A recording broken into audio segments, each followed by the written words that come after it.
Welcome once again to Take 5, your 5-minute inspirational message from Solid Rock Drogheda. Last week I was sharing some spiritual lessons that came to me while Janice and I were traveling through Europe a couple of weeks ago. And I just want to stay on that for a few more days because we were talking about Naples, and we were talking about Naples famous for its pizza, the best pizza in the world, they say. And also, of course, for the city of Pompeii, that was destroyed by Mount Vesuvius. The same Vesuvius that makes the tomatoes so delicious for the pizza, it erupted and destroyed the city of Pompeii.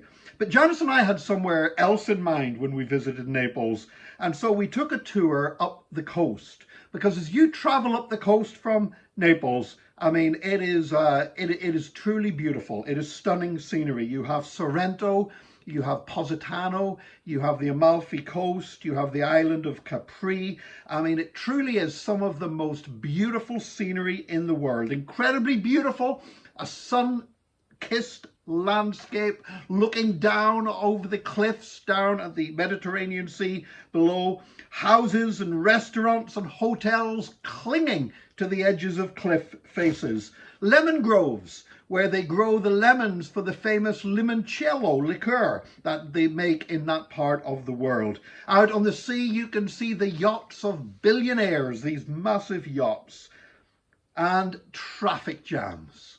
The traffic is brutal. There's just this one narrow road. And you know what? When buses are on it, I mean, cars, the locals, they know when to stop and give the buses room, but other people don't. And so you get these incredibly long traffic jams. And I'm thankful that we were able to go on a weekday whenever the kids were at school, and it was in September. So, you know, a lot of the holiday makers weren't there. And even then, the traffic jams were bad. But we've been there in summer, and it's actually beautiful, but unbearable. Because tourism is a double-edged sword. You know, that often in these places, people complain about there being too many tourists. But when the tourists didn't come during the pandemic, people lost a lot of money along the Amalfi Coast. And now the tourists are back, so is the chaos and the traffic jams. And in many ways, the perfection of the scenery, and it is probably one of the most beautiful places on earth, but the perfection is spoilt by the people who come to see the perfection. And Janice and I actually at the end of the day said, you know what, it was lovely to see all this again, but I don't think we'll do this again because the traffic jams are just too much to bear. Perfection attracts people, but people then spoil the perfection.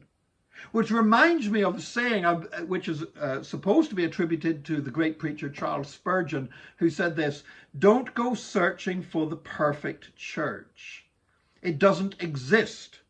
And if you do find the perfect church, then you will spoil it by going there, because once you're part of it, it won't be perfect. And that is certainly true. And yet Christians so often do keep looking for the perfect church.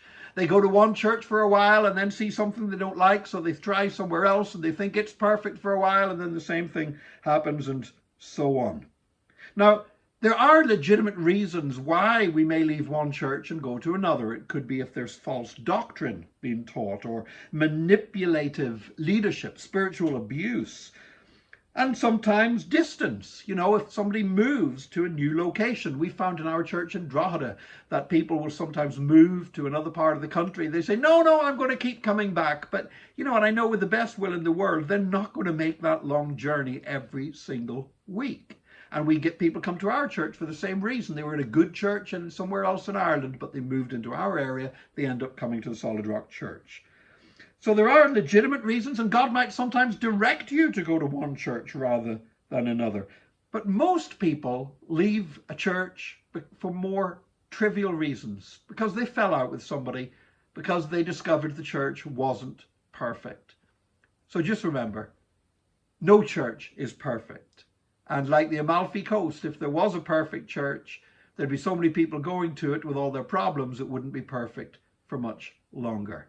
So let's flourish in the place where God has set us, we go where he tells us to go, and we stay where he tells us to stay, and that is the place of God's appointment and blessing. I pray for you today, and I pray for whatever church you belong to today, that while it's not perfect, it will be a place of life and blessing for you in Jesus' name. May God bless you. Join us again next time for another Take 5, your 5-minute inspirational message from Solid Rock Drogheda.